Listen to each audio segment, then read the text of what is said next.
Yes, we are to move forward. देखिए page number 64, third paragraph, fourth paragraph में आ जाइए आप.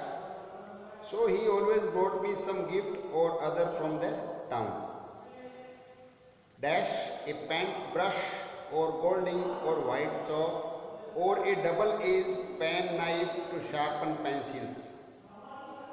And he would entertain me with long merry description of the variety of things he saw in the bazaars of civilization.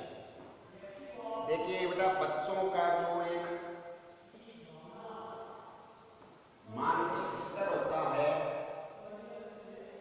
जिज्ञासा होती है शहरों के बारे में जानने की, शहरों के बारे में सुनने की, घूमने की.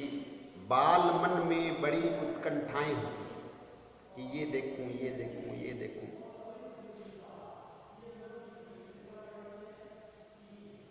तो इसी जिज्ञासा की पूर्ति चंदू है वो राइटर के लिए करता था. कह रहे always brought me some gift और अदर फ्रॉम द टाउन, कि मेरे लिए तो हमेशा कोई न कोई उपहार शहर से लाता था.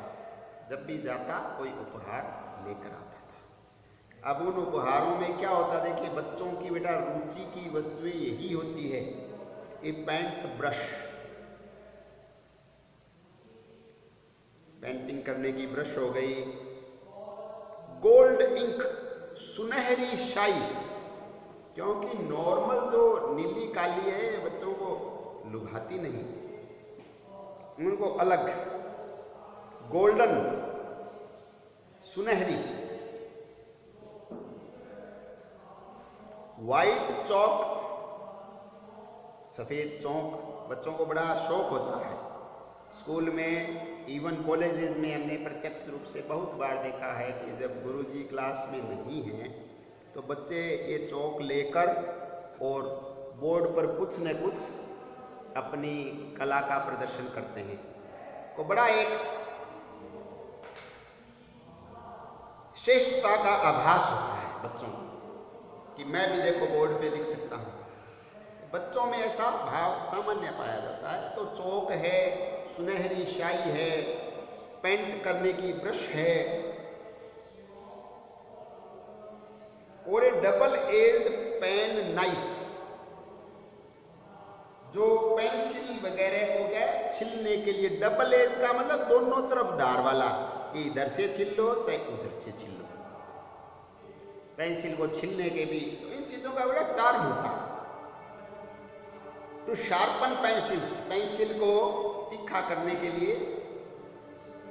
शॉर्पनर जिस बच्चे बोलते थे, शार्पनर होता है एक्चुअल में. तो और ऐसे डबल नाइफ भी आते थे, तरह तरह की चीजें.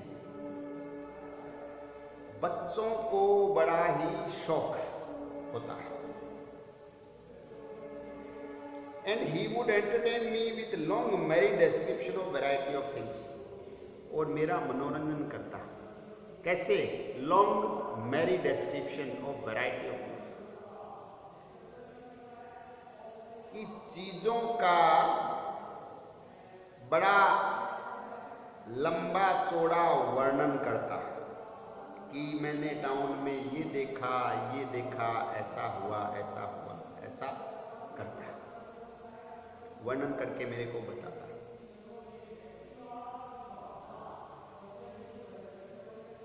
ईसा in the bazaars of civilisation, जो शहर के बाजार होते, मार्केट होते, उसमें वो करता था. बड़ा अच्छा काम उसका था.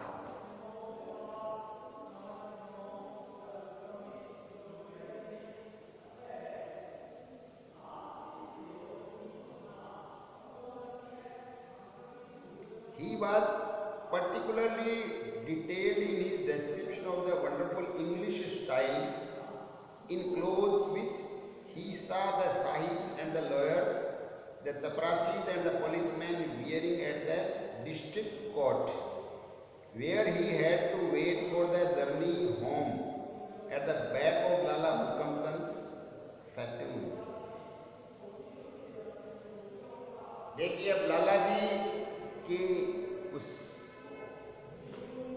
4 पहियों वाले जो फैटून शब्द लिखा है, कभी कैरेज लिखा है, अब वापस भी उसी पे आता, क्योंकि दूर ज्यादा पैदल तो बात बने नहीं। तो अब लाला जी पर निर्भर है, लाला जी जब वापस आएंगे जब तो पीछे लटक के आएगा। तो इतनी देर क्या करेगा? इतनी देर वहां ऑब्जर्वेशन करता, वहां चीजें देखता। क्या देखता? पर्टिकुलरली डिटेल, विशेष रूप से इनके बारे में वर्णन करके बताता। Description of wonderful English styles, बड़ी आश्चर्यजनक जो अंग्रेजी शैली थी उसकी ओर आकर्षित होते और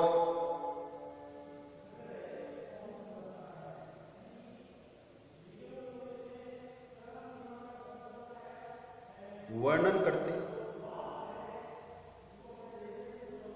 कि वहां जो साहिब लोग हैं, पुलिस वाले हैं, चपरासी हैं, क्योंकि कोर्ट में तो बेटा लगभग सभी तरीके के लोग आते हैं।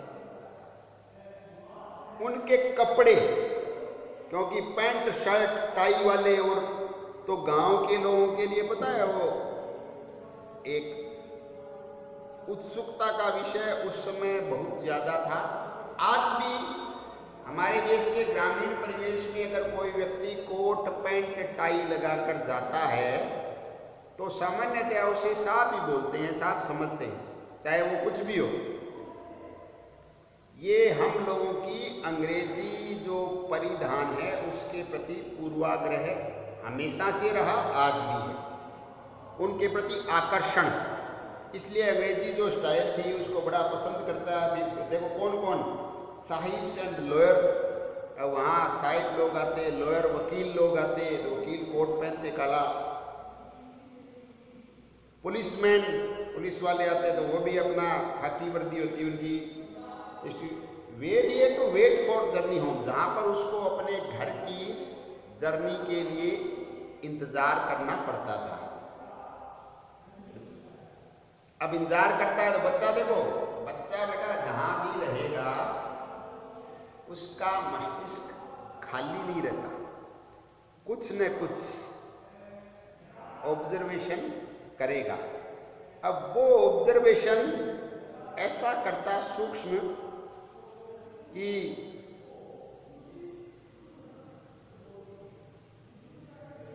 बड़ा अच्छा लगता है।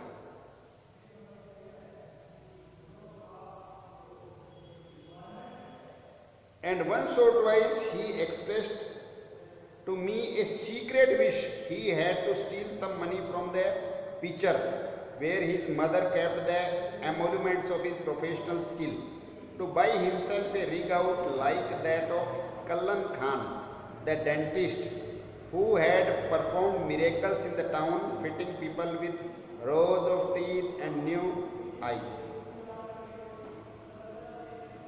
देखिए कैसा महसूस होता था, कैसा उसको लगता था।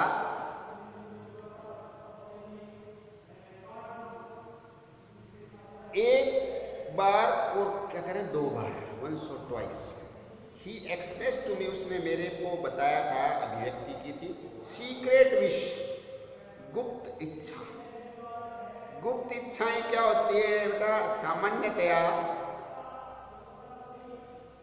अपने बड़े नजदीकी मित्र से ही व्यक्ति शेयर करता है, या ऐसा हो जाए तो मजा आ जाए। क्या इच्छा व्यक्त की थी? Steal some money from the picture. Picture बेटा मटका, घड़ा, तो पुराने समय में ऐसे बर्तनों में और में ही महिलाएं अपनी बचत है, धन है, वो रखा करती थी।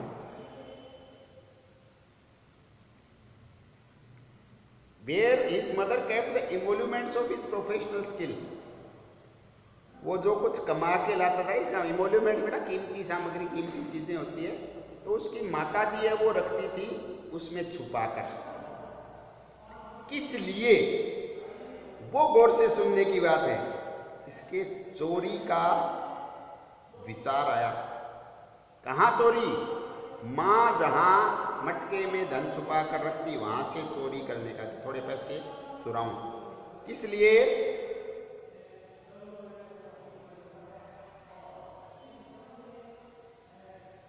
Two by himself A rig out, अपने लिए रिग आउट बोलते हैं बेटा वर्दी को, पोशाक को, कि अपने लिए कैसी ड्रेस खरीदना चाहता था पता है? Like that of कल्लन Khan, कल्लन Khan के जैसी वेशभूषा खरीदना चाहता था। द डेंटिस्ट, जो डेंटिस्ट आपको पता है जो दांतों का चिकित्सक होता है, वैसे तो बाय द वे ये चिकित्सक नहीं है, ये तो क्या आज देखिए गांव में इवन कस्बों में वो चमत्कार करता था। चमत्कार क्या करता है पता है? लोगों के जहां दांत नहीं होते वहां दांत फिट करता था। और इवन क्या है पता है? Fitting people with rose of teeth, दांतों की पूरी लाइन, एंड न्यू आईज, आंखें भी नहीं लगा देता था। बोलो तो बेटा आंखें नहीं का मतलब क्या हुआ कि वो कोई ओरिजिनल आंखें थोड़ी लगा सकता है, पत्थर की आंखें। दांत और आंखें रिप्लेस कर देता था। वो आंख आप लोगों ने देख भी रखी होगी, आपको पता होना चाहिए कि वो पत्थर की जो आंखें होती थी वो कोई देखने के काम नहीं आती। वो ये है कि जो ब्लैंक है, जहाँ आंख नहीं है, तो वहाँ वो लगा दिया तो वो भद्दापन छुपाने के काम आती है, भद्दापन छुपाने के काम आती। पर वो करता तो देखो एक, ये समझो कि व्यक्ति का जो रंग रूप या अपीयरेंस है उसमें परिवर्तन तो आता ही था निश्चित रूप से। He described to me the appearance of Kallan Khan, a young man with hair parted on one side and dressed in a starched shirt with an ivory collar and bow tie, a black coat and striped trousers and a wonderful rubber overcoat and pumps। ये बताया था कल्लन खान के बारे में। कल्लन खान कैसा दिखता था? Describe to me, मेरे बोलने को अपीयरेंस ऑफ कल्लन खान, प्रकट कैसा होता था कल्लन खान? यंग मैन था, युवा था, बाल एक तरफ बनाता था, ड्रेस्ड इन स्टार्च शर्ट, एकदम कड़क दी हुई शर्ट पहनता था, आइवरी कॉलर, बड़ी डेकोरेटेड फूल पत्ती वाली कॉलर होती थी उसकी, बो टाई, यहाँ पे टाई लगा के आता था, black coat and striped trousers, काला कोट पहनता था और धारीदार, स्ट्रिप्ड बोलते हैं बेटा धारीदार को, धारीदार उसकी पैंट होती थी, या जिसको ट्राउजर भी बोलते हैं, पैंट भी बोलते हैं, and a wonderful rubber overcoat, और उसके ऊपर एक ओवरकोट और पहनता था। और पंप्स किसको बोलते हैं बेटा पता है? जूते, जो रबड़ के बने हुए जूते होते हैं, आवाज भी उनमें से आती है, वैसे जूते भी पहनता था। तो ये उसकी जो अपीयरेंस थी उससे बड़ा भारी प्रभावित था कि कैसे देखो बो टाई लगाता है और लाइनदार पजामा पहनता है, कोट पहनता है, ओवरकोट पहनता है और नीचे जूते पहनता है, इतने शानदार। तो बच्चे का प्रभावित होना स्वाभाविक सा ही है, तो वो प्रभावित हुआ। आगे क्या होता है ये हम नेक्स्ट वीडियो में डिस्कस करेंगे। Okay, thank you very much.